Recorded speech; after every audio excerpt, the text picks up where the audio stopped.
microphones, and sadly, I don't know what's going on with YouTube lately, man. Can y'all hear me now? What's up, everyone? My apologies. Wow, this is so unacceptable.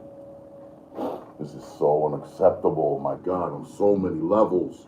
This is so unacceptable, YouTube. This is so unacceptable. I want to stream horizontally, not vertically. Why the hell am I doing this vertically as opposed to horizontally? And when I try to do this horizontally, you tell me to turn it back vertically when I want to do this horizontally. Can you hear me now, Nicole Smith? Hello, Nicole Smith. Welcome back. Can you hear me now? Unfortunately, I had to detach the microphones because, oh, thank gosh. I apologize for the foolishness. Let's try this again.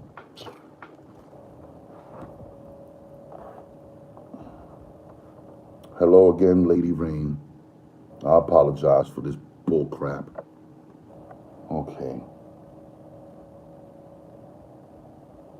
The guard glanced at the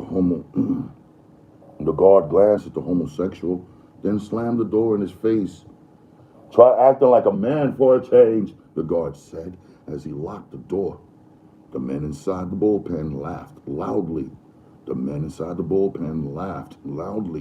Now that Gene had shown that he was a snitch, they didn't have any pity for him.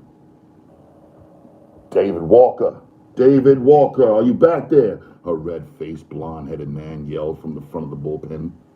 Chester watched David coldly as the young man stood at the bars arguing with his lawyer. He kept shaking his head stubbornly. Then he roared, I don't give a fuck what you say, man. I want a jury trial, and I ain't pleading guilty to nothing. The lawyer continued to argue, but it was useless. David continued shaking his head. Finally, he turned his back on the lawyer and walked away from the steel door. He stopped in front of Chester. That motherfucker is crazy if he thinks I'm going to plead guilty to attempted rape. For the first time since appearing in front of the judge, Chester grinned. That's it, blood. Stick with it, man. Don't let the motherfuckers talk you into accepting no goddamn cop-out. Not if it happened like you said. You'd be crazy as hell to plead guilty to anything if you didn't do anything. Tell that red-faced motherfucker when he comes back that you'll plead guilty to being drunk. If he could get it broke down to drunk sleeping, but that's about the only thing you'll accept. David shook his head in agreement. You're damn right, man. I ain't copping out to a fucking thing. I ain't did nothing. The turnkey came back and called out David's name. He walked out of the bullpen as though he were going to his death. In about 3 minutes, he was back. He had stuck to his guns and pled not guilty, then requested a jury trial. The judge had appeared angry, but since the man refused anything but a jury trial, he was going to get it.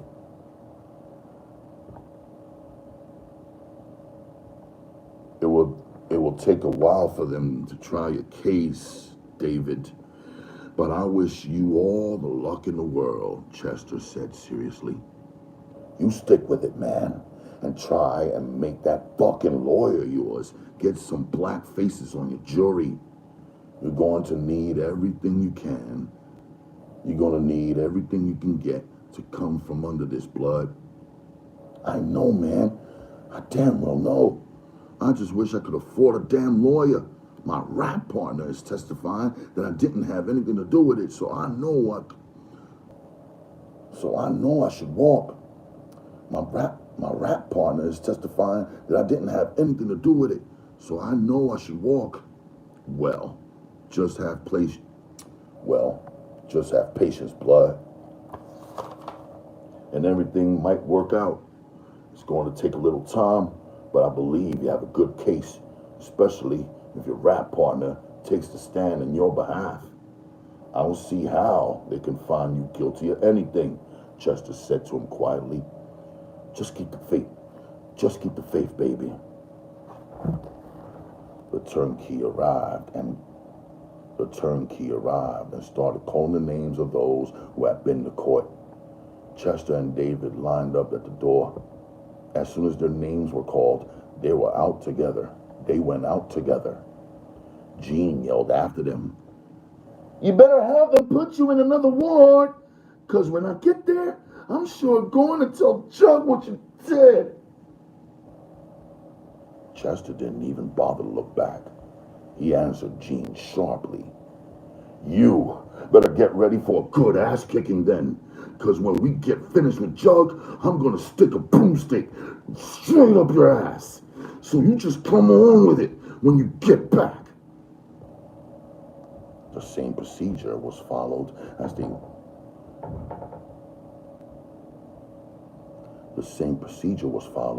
they went back across the street. Guards lined up in the middle of the street, guns at the ready. They were stuck in a bullpen until the rest of the men they had left in the courtroom bullpens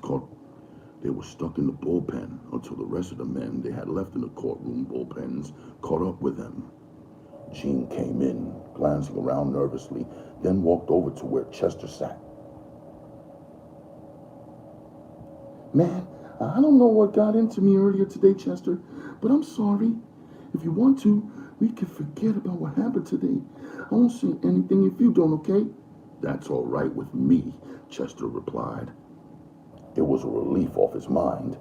He hadn't really wanted any trouble. He had slapped Jean without thought. It was something he rarely did, put his hands on another man or woman for that matter. As he grew older, his dislike for violence had grown. He had come in touch with so much violence in his youth that he now detested it. Only when money was involved was he able to resort to it without any emotion. Then he was a deadly weapon, capable of anything. He held out his hand to Jean. "How about it, Jean? Will you accept my apology? I was upset over the time I got, baby. You know how it is." Jean smiled and held his hand longer than necessary. "That's all right, Chester. You know I like a man who's strong. Maybe we could get together when I get to Jackson, The sound of the dinner wagon came to them. It was that time. In minutes, they would be on their way back upstairs. Some of the men in the lockup would stay up there until after Christmas before they'd get a chance to come downstairs again. The women prisoners were let out first. Chester found himself rushing to the door. Chester found himself rushing to the front of the cell so that he could get a look at the young girls in their miniskirts. It had been quite a while since he'd seen a woman.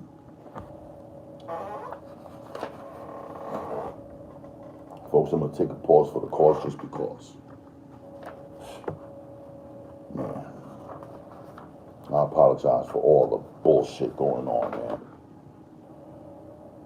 Between the way YouTube's acting, the elements outside, the neighbors downstairs, these fucking people got the fucking nerve, yo.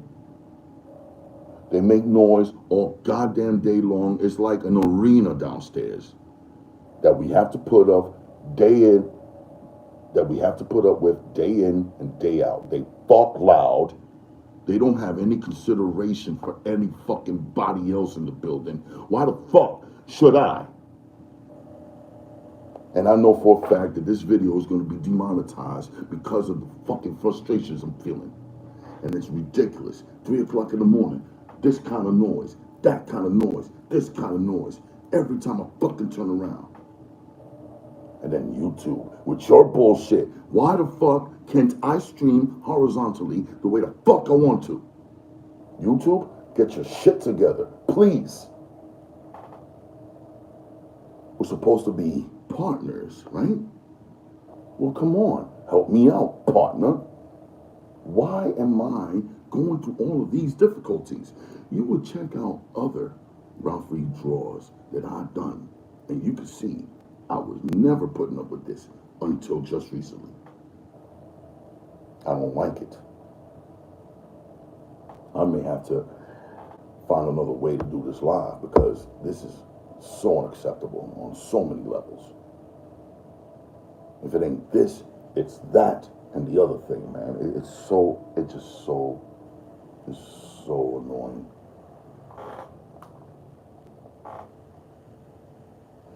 Anyway, folks, I apologize for the ranting, for the cursing.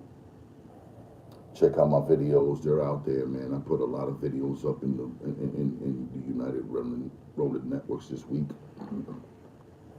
Hashtag Are You Locked In is another entity I am involved with. Hopefully y'all will check out that episode as well at Are You Locked In on YouTube, and check out The Art of Bounce. That's on Spotify and other podcasts. Look at this. Now it stops. You know what, y'all? We have to start doing this after 3 o'clock in the fucking morning. Just look exactly what time it is that they decide to stop with this industrial bullshit. I got the right mind to start. I'm not answering that, LeBeau. Sorry. I can't. Because I'm already in enough trouble with YouTube. I'm not going to answer that. All right? All I know is that I'm against the oligarchs. You could just know that. And you already could tell where I'm coming from with that. So, hope I answered your question there. Chapter 13.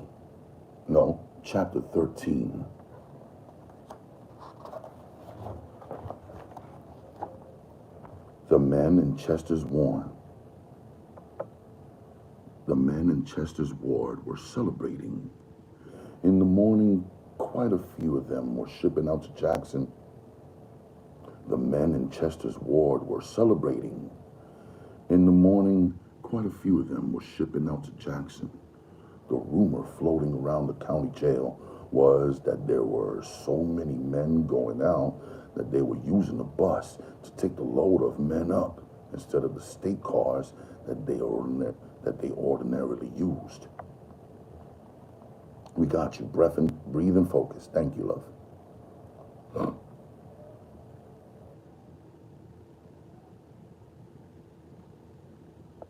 Chester had spent all the loose cigarettes he had for some spud juice. Willie, following Chester's lead, did the same thing. They had 3 quarts of the homemade juice. Say, Chester, Judge said, approaching Chester's bunk. How about selling me one of them bottles, my man? His voice was mild. It was seldom that he used that tone, except when he wanted a favor. Slowly, Chester lit a cigarette. He was in a jocular mood. He didn't know for sure, but he believed he was on the shipment in the morning, too. It was supposed to be a large one. If so, he and Willie would make the trip to Jackson together. From the rumors that were flying back and forth between the wards, it was said that there would be 2 trips made.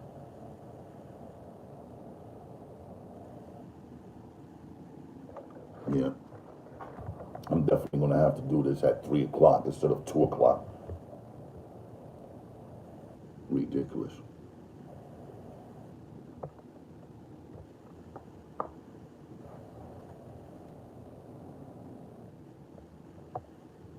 From the rumors that were flying back and forth between the wards, it was said that there would be 2 trips made, one in the morning and one when the bus got back in the afternoon. Either way, he was sure he'd make one of them if the rumor was true. Okay, Chuck, I'll let you have one. How much are you willing to pay for it? Judge made a gesture with his hands. I mean, brother, I'm handling the way you and Willie are, but I'll spend as much as I can for it. How much is as much as you can? How much is as much as you can? Willie asked quickly from his position on the bunk. I might be able to raise, say, 5 packs of smokes. Willie shook his head. Man, we don't need no smokes. We can't take them with us, so cigarettes won't do us any good. We have got to have cash money, my man. Cash money. What about $2? Jug asked slowly, his eyes beginning to turn mean. Willie laughed in his face. You gotta be joking, Jug. You know how much that shit cost us? If you don't, I'll give you the information. Them there little old quarts cost us a carton of smokes apiece. So the least we could take is, he hesitated briefly, as if adding something up in his mind, then stated, $3.50. Jug turned to Chester for support. Man, I ain't got that much paper. How about giving me a little play? I'll tell you what. I'll have my ladies put on a show for everybody if you guys decide to give me a little play. If you guys decide to give me a little play. Jug said it loudly for everybody's benefit. How about it, Chester? I'll lay $2 on you and give you ringside seats for my show. For a guy pimping like you doing, Jug, I don't see how $1 should make any difference to your bankroll. For a guy pimping like you're doing, Jug, I don't see how $1 should make any difference to your bankroll. Willie replied just as loud. So that everybody could hear. This time, Jug gave him a look that was full of hate and contempt. Whose shit is this, man? Yours or Chester, he said, the anger in his voice coming out. The dollar don't make that much difference, Chester said, intervening. I'm not interested in no damn show, though. The stuff belongs to both of us, Jug. So whatever Willie says goes. As far as I'm concerned, since I'm leaving in the morning, you can have the shit for $2. But it's still up to Willie. Hey, say anything but Russian accent with deep vodka. Salute to you, Carson Nold. Salute. Welcome aboard.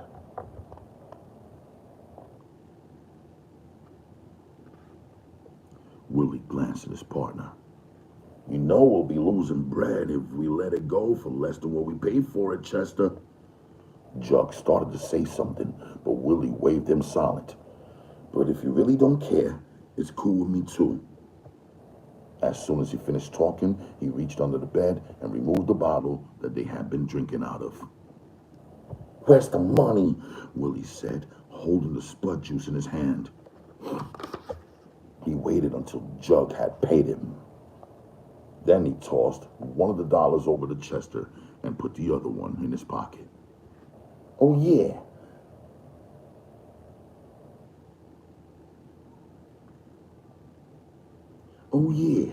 I'll be at ringside for the floor show. Jug, he said harshly, not bothering to keep the contempt out of his voice. Jug glanced at the bottle. Why I got the bottle that's been drank out of? He asked sharply, turning the bottle around in his hands. Well, we ain't got no other ones for sale. Either you accept that one or none at all. It don't make no goddamn difference to me what the fuck you do, Willie said coldly. The animosity between the two men couldn't be hidden. For some reason, Jug had taken a personal dislike to Willie that surpassed his hatred for that surpassed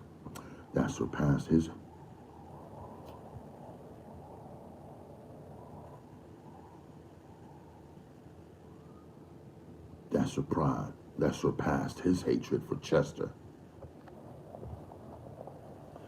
Fuck it. If you want to be petty about it, motherfuck it.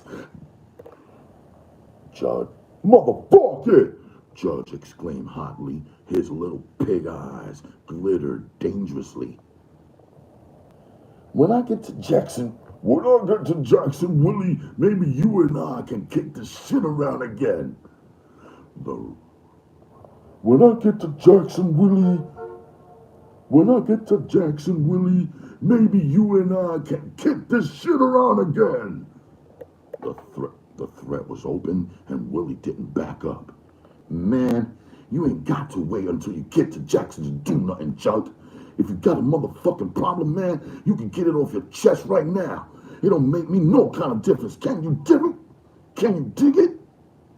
Oh, man, Chester said quietly. Why don't you guys be cool? We riding out of here in the morning, Willie, so why get involved? This time tomorrow night, we'll be laying up in our own private cells with the earphones on, listening to some smoking jazz on the box. Chester twisted around on his bunk and took a long swig out of the quart of spud juice he had. You got your bottle of juice, man, so why don't you pull up on Jug? You got your bottle of juice, man, so why don't you pull up on Jug? So why don't you pull up? Oh my God, I gotta say this again. Hello, Anna. Salute to you, Anna. Anna K.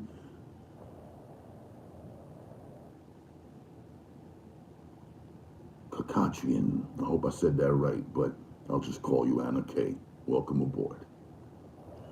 You got your bottle of juice, man, so why don't you pull on up, Jug? Ain't no sense in you guys getting uptight over nothing, man. I'm in too good a mood. Go get your bitches drunk. Maybe they'll put on a good show then. It was an order to move on. Jug didn't like it, but he really couldn't do anything else about it. To fight one was to fight both of them. He hoped that in the morning they would just call out one of them, leaving the other one. Then he'd make that cocksucker pay. He'd bet money on it. By the time he got finished kicking whichever one was left in the ass, he more than make up for the shitty way they came down on him.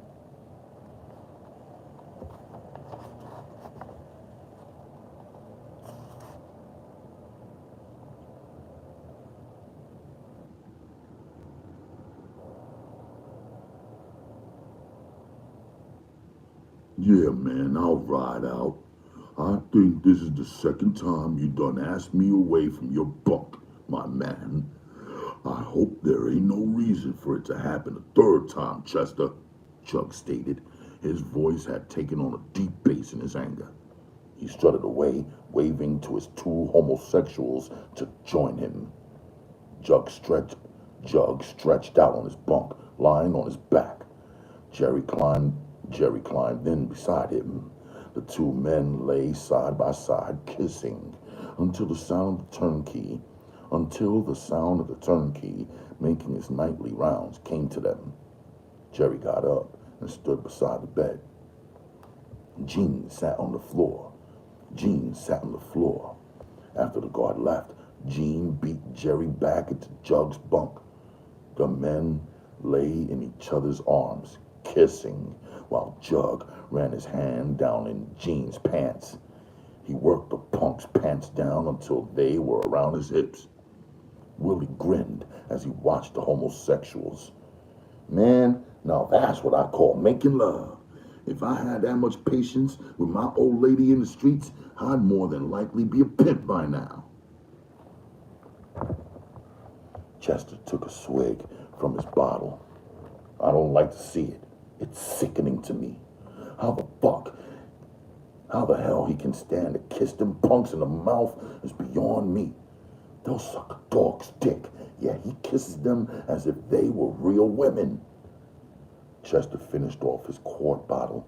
You know, this is pretty nice spud juice, he said. I'll agree with you on that, Willie said as he turned up his bottle. He held the rest of it out to his friend. Here, man, help me kill this shit. I can't drink it the way you do. I'm loaded off the small amount of shit I drank already. I'm loaded off the small amount of shit I drank already.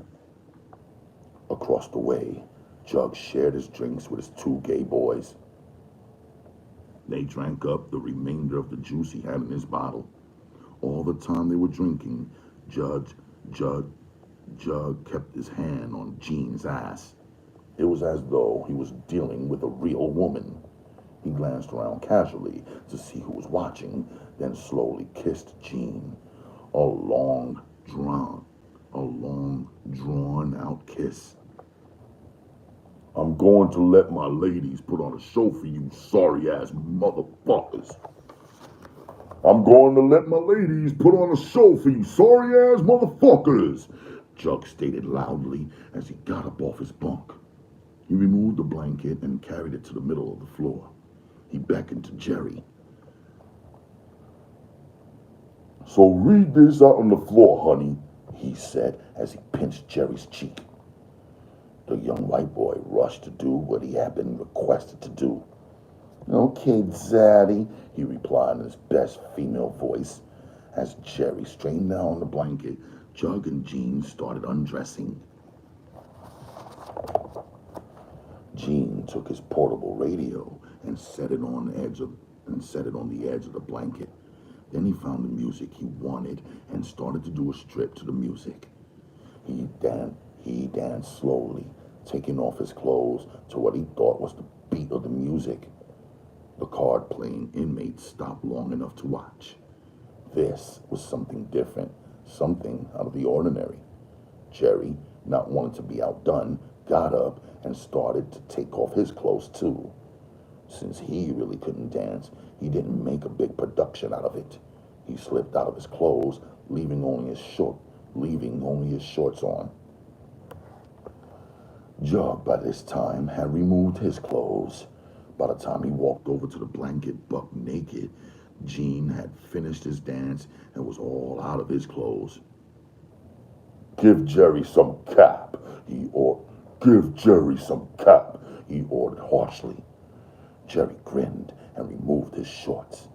He opened his legs and held Gene's head as the light-skinned homosexual began oral copulation on him. Oh, yes, Jerry said loudly. That's it. Suck it now. Don't bite. Just suck it, he directed. As Gene followed the direction to the best of his ability, Jug got behind him and inserted his long black penis in Gene's ass. Gene moaned but continued his lip service to Jerry. Man, Willie exclaimed as he watched. I'd say that was some show they putting on. You know, Chester, I've heard about freak parties, but this is the closest I've ever come to seeing one. It's a goddamn shame it had to happen while I was in jail. Salute to Sandwich Flowers. Garcia, Pat Master here. Salute to Sandwich Flowers. I was wondering who changed their name like that. Peace to you, Pat. Chester grinned and put down the book he had started to read. You can probably join them without anyone complaining, Willie. Then you sure enough have something to tell the folks back home whenever you got there. No way. I think I'll pass on that, Willie replied, then added. But an old vet like you, Chester, that's right down your line. I'll bet you had a lot of punk pussy in your visits inside these cherished walls. Chester laughed deeply, the sound ringing off the walls. You might not believe this, Willie, but I never had anything to do sexually with another man in my life. So I guess you might call me square. The sound of Chester's laughter angered Jug. He imagined that Chester was laughing at his ladies and what they were doing. Here he was going out of his way to put on a show for them, and then this bastard laughed at it. It really angered him. Judge decided to go, Judge, Jug decided to do something that would take the laughter out of it. He removed his penis from Jeans's ass. You just keep sucking on that bone, girl. You just keep sucking on that bone, girl, he instructed as he walked over to his bunk. He glanced back to make sure that Jean was following his orders. The freak show was still going on. Jerry was enjoying himself too well to reach a climax. He was still giving out emotional orders. Jug removed a cylindrical-shaped candy bar from his belongings. As he walked back towards the freaking-off couple, he slowly removed the wrapper. He grinned at Chester and Willie, who were watching him curiously. There was no humor in his smile. His eyes were cold and ruthless. I hope all of this ain't boring you guys, he said coldly. Everybody in the ward knew that he was speaking to Chester and Willie, even though he didn't mention names. When he reached the blanket, he bent down. When he reached the blanket, shit! There's a truck backing up. Damn. When he reached the blanket, he bent down and spread the cheeks of Jean's ass. He slowly pushed the candy bar up there. He slowly pushed the candy bar up into the man's rectum. Then he pulled him off of Jerry and made him lie on his stomach. He pointed at the candy bar. I want you to get it. Get every motherfucking crumb of that good old candy bar, he said to Jerry. Jerry stared at him dumbfounded. Jug reached over and slapped him viciously across the mouth. I said, I want you to eat that candy bar out of his ass, he ordered. There was no doubt in his voice. Jerry knew at once that Jug meant just what he said.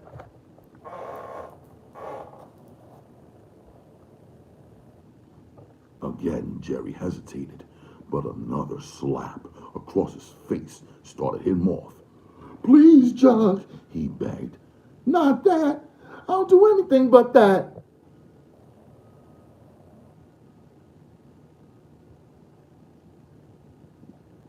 You do that, punk, and you'll do it now, Judge ordered sharply. I don't want to tell you again. Now take care of business.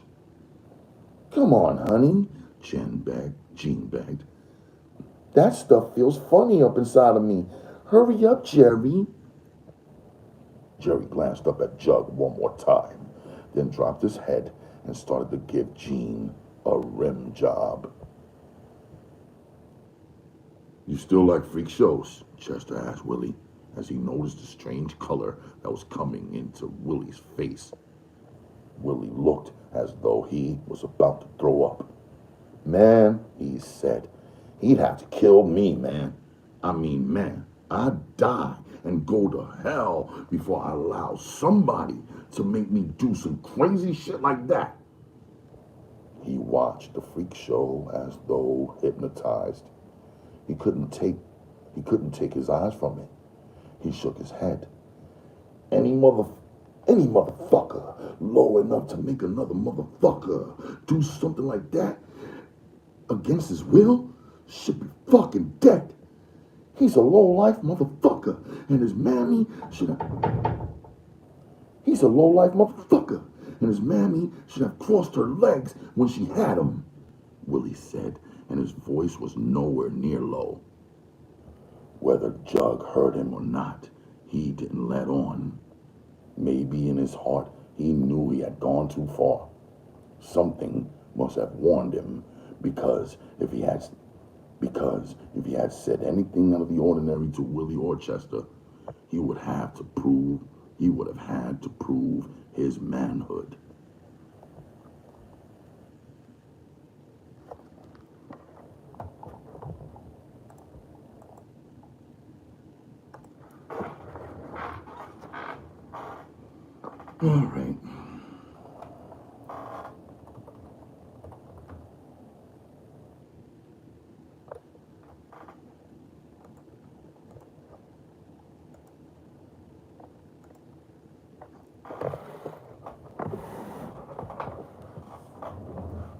Alright, y'all.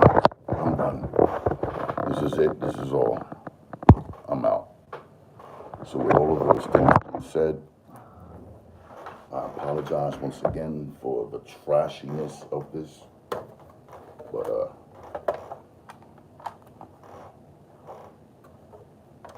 stay tuned in, alright? Tell a friend to tell a friend what this is all about. And I'm gonna have to try to find another way to do this live. And around this time, it's gonna have to be after 3. This is fucking ridiculous between these fucking people downstairs and whatever the fuck's going on around here. It's just not ideal. But anyway, folks, y'all have yourselves a nice day. And to my replay gang, thank you for always being here. And I will talk to you on the next edition of Ralph Reads Raw. Now, stay sexy. It becomes you.